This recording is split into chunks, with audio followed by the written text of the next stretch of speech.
Welcome back to the Dallas International Guitar Show. We're back. And we're back, and we've got our good friend Rob Garner from Buddy Magazine. How you doing? Hey guys, doing great.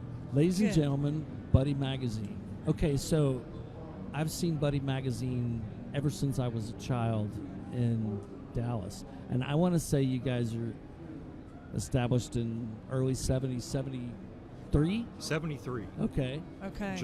July of 73 was the first issue, Seals and Cross. Seals and Cross. Yeah. Oh my gosh. So Yeah. you knew Ovid Stevens, too. Well, Did you I don't know- go that far back. You don't go that far No, back no, with no, them. no. Okay, well, that's right. Well, you know of. Yeah. Yeah, I do spend a lot of time with the old issues. That's, Yeah. This is true. I was sitting there looking at the covers and just thinking, how cool, you know. So how did you get into publishing this history? Yes. Well, I, like you guys, I've been reading Buddy since I was very little. You Yeah. know, couldn't get into the clubs, but I was a huge music fan. I'd go to, Hit Records in Garland and any place that had, or Arnold and Morgan Music, and Yes. just pick up a copy. And being a broke kid, you could always get a copy of Buddy, right? And grab a stack of Q102 stickers. and all I'm that. pretty sure I got mine at Bill's Tapes and Records. Did you have a stack there, probably? There, Oh, yeah. I absolutely would have been stacks there. But Oh, yeah. I've been a long time reader, Okay. Cool. and knew some of the folks working there off and on, or just had interactions, and then started advertising with Buddy when I was teaching bass Okay. in the 90s, and got to know Ron that way. Ron McCowan, Yes. who was he took over as publisher in 1989, Okay. around that time, 88, 89, from Stony Burns. And just, maintained, just had been friends with Ron for a very long time. I was on the cover in 2002 with my sisters, Nice. Beth and Linda Garner. Okay. And so that was a lot of fun, got to So know them now- all a lot better. Was that the Garner sisters? Or- Yeah. That's right. Beth and Linda Garner, yeah. Okay, cool. Yeah. That's cool, man. Yeah, totally, man. I was Texas Tornado in 2002 Okay. on bass. So Okay. and I've just, been friends with Ron for a long time, and we'd been talking about, he wanted to retire, Yeah. and the pandemic kind of did that for him. Yes. It stopped, there was no place to put a magazine. There were no clubs open, so Wow. it literally came to a screeching halt. We had talked about it. I had thought about it because I knew how much work is involved. Yes. Yeah. There's a lot of work involved. This is, a lot of people know the magazine and love the magazine, so there's a responsibility there to do, Yes. do a good job with it. Sure. So just, took a deep breath, and I purchased the magazine from Ron a little over, I guess, 2.5 years ago, something like that. 2.5 years. Yeah, it slowly ramped it up. Ron had never really done a full web presence. He had Okay. he'd been publishing things for the last 10 years. A lot of the PDFs of the issues, Yes. but really focused on print and kept that going. Okay. Kept the print going for a long time, to where you don't see too many magazines that No. have No, been not printed this long. for 50 years. Yeah. Yes. Yeah. And so when I took it over, actually, Ron and other people had said you should really just focus on the website. And I'm a digital media guy. I've written a couple of books.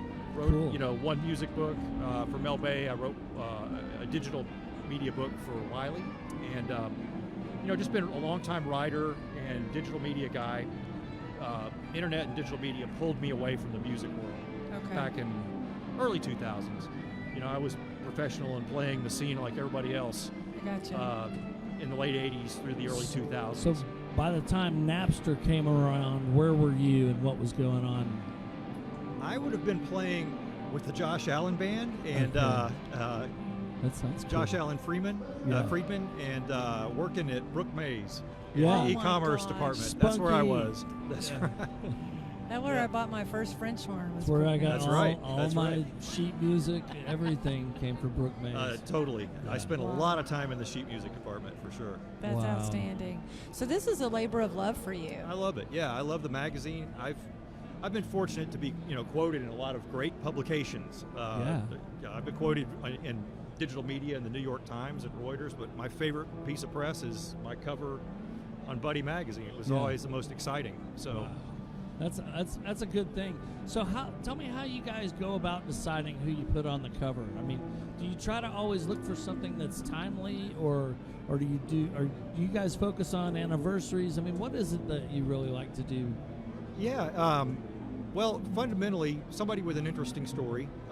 Certainly, a lot of times it just happens with conversations. We're just talking, and it fits with what we're trying to do. I can say that we do lean more towards Texas artists, Yeah. or artists with a Texas following, big Uh-huh. Texas following, or some kind of tie-in. But that doesn't exclude other artists. We've got an interview lined up with we interviewed Weird Al's guitarist. Oh, cool. We That's just like cool. Weird Al, Oh, and I do too. and Chemo. He's a Yeah. great guy, and Yeah. it was. But there's no real, I would say, criteria. We just Yeah. talk to different folks. I will say that there have been different players that we think. We try to give certain players coverage here that might not get it somewhere else. It's like kind of a coveted thing. It's like, hey man, he Yeah. was on Buddy Magazine, So We- that becomes like a thing. We like to consider it an honor. We don't, It's quite we're an not honor. in the bashing business. No. There's too much good stuff to cover. Right. We're I agree. curating and trying to bring out stories of people who've done some great things and So- play great music. So your circulation, does it go all the way to El Paso, or where would you say, Well, it does. We're Texas. We last couple of issues have been down in Austin. We had Okay. a little bit into Houston, but it's mostly North Texas. Yeah. Just because we're all here, and Sure. that's where it's always been. yeah. But with the internet, we get some interesting people coming from all over and searching for Texas artists outside of the. Yeah. We do get a bit of traffic there. I'm guilty for not going to your website. What have you got going on the website that you think people want to know about? Yeah, so we had tried some different things, or covering different aspects of the music scene. I think we've hit a good rhythm with publishing some of our old pieces. So Okay. we're actually it's sort of a mix of the old and the new. Yeah. So we have about 40 of the first Buddy issues that have been touched up, and they're the full issues in digital and PDF format. Oh, that's Nice. pretty cool. And we've been dropping one of those every 2 weeks. Okay. That's cool. And will be for the next year and a half. So every, Wow. you could go down the line and see what's there.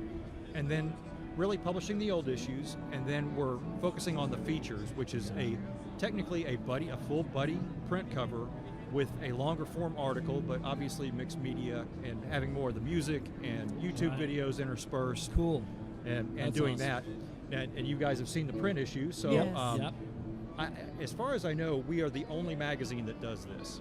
We are publishing our print-ready material on the web, and then we published, basically in this latest issue, 9 covers, 9 full Buddy covers.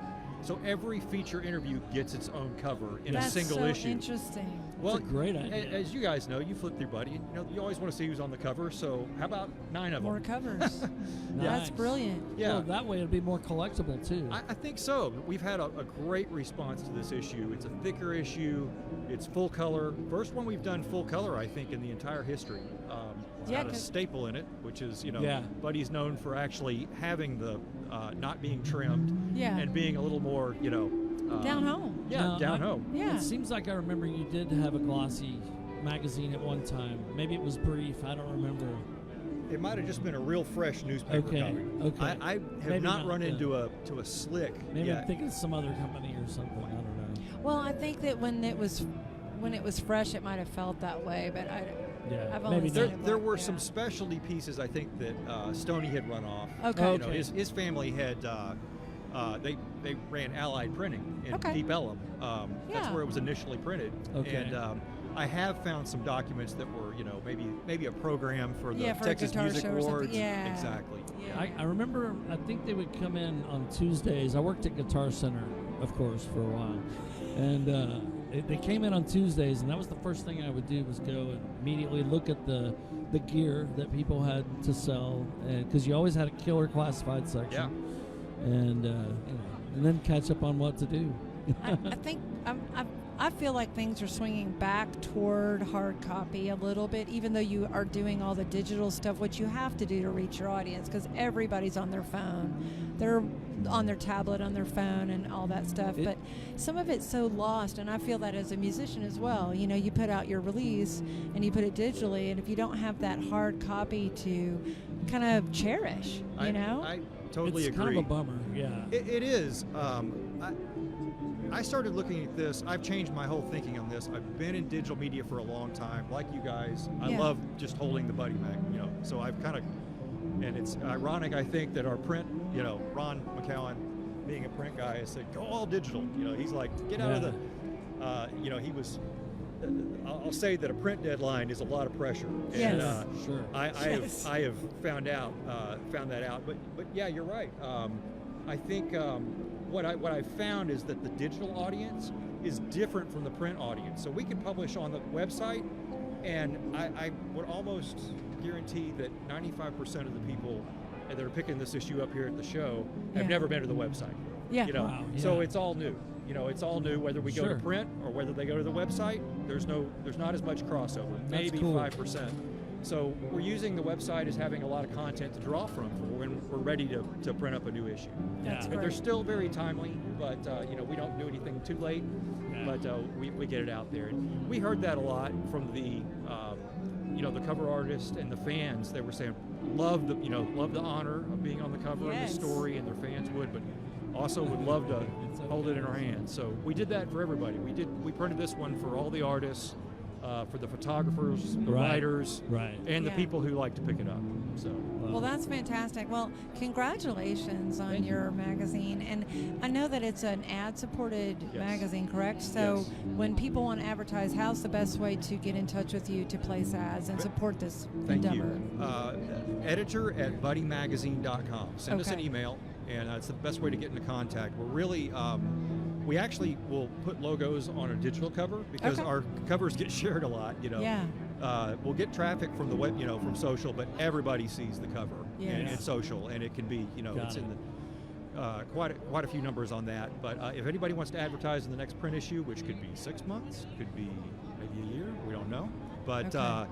when they're ready, we'd love to have them. Certainly, the advertisers help keep this going. Jimmy Oh, yeah. Wallace, the Guitar Sanctuary, Reverend Guitars, Heritage Auctions, Leo Hull, Cool. on and on. That's The Longhorn fantastic. Ballroom. Okay. Nice.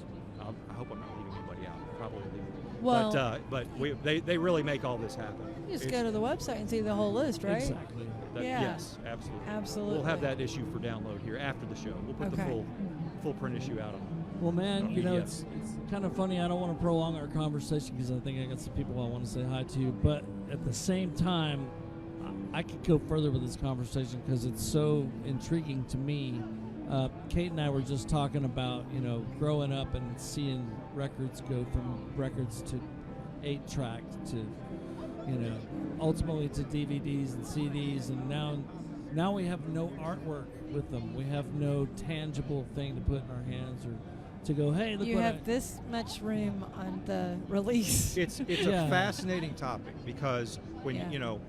Buddy Magazine was documenting particularly the North Texas music scene. Yes. And I can almost make the case that there is more information about the 70s Texas music scene than there is in what you can find in social hell yes. for the 2015 Texas music scene because it's all dissipated. Yes. The algorithms have pushed it out. It has Yes. disappeared.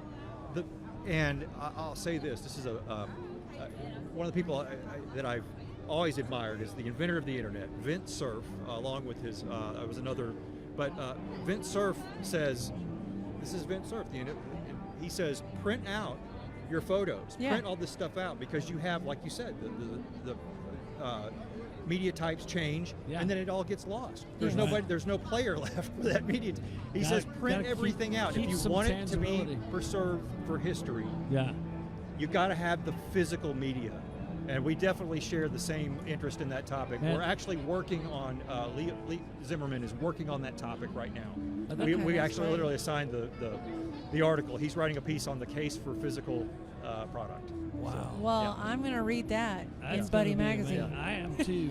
I mean, It's a- by the way, I think a cool thing for you guys to do would be, I don't know if or what it would cost, and I'm sure, I don't know what your morgue is like, and whether or not you've got physical copies of everything, and you could put together a full catalog. That would be freaking amazing just to I have. can't imagine I would if somebody could love buy the whole to catalog, be what able it to would buy be. that with a bow. It has been. I've thought about that because we have the first 40 issues completely touched up and perfect. They're done in PDF to where we could, I think, if we find the right printer. I don't know. I know there are some printers that do one-offs. You can just order a single print. I've had the thought about that, but again, it could be expensive though. It could be. If it's print on demand, it could be, possibly 10, 20, 30 bucks for one issue, but it goes down, when you have volume. But the possibility is there, yes. It's a great piece of history, and I'm so grateful that you're keeping it going and coming back strong. Thank you. And if there's any way we can help you in East Texas, I hope we can talk about that. Totally. Awesome. We appreciate your appreciation. Thanks you so much for coming. Anything else that we need to promote for you while we're here? Hey, everybody pick up the latest issue and see what we're doing and honor these artists, and that's really it. Yeah, right. and you guys be sure and stop at Buddy Magazine right when you come in. It should be the first thing you do because it's right to the right when you get in. You got it. So you go in, talk to the guys, get the lay of the land, and then come see us. We're at 172. Yeah. You have one more thing to say? I was just going to say, for you lefties out there, just go the opposite direction of what you want to do, and you'll be fine. Right. All Okay. Right. Thanks we have so much. lefty-handed editions of the you do? magazine. Okay, too, well, yes. that's important. Oh, over here. wow. Yeah. So I get we crap cover all the everybody. time because I printed our coffee mugs on the wrong side because I'm left-handed. Yeah.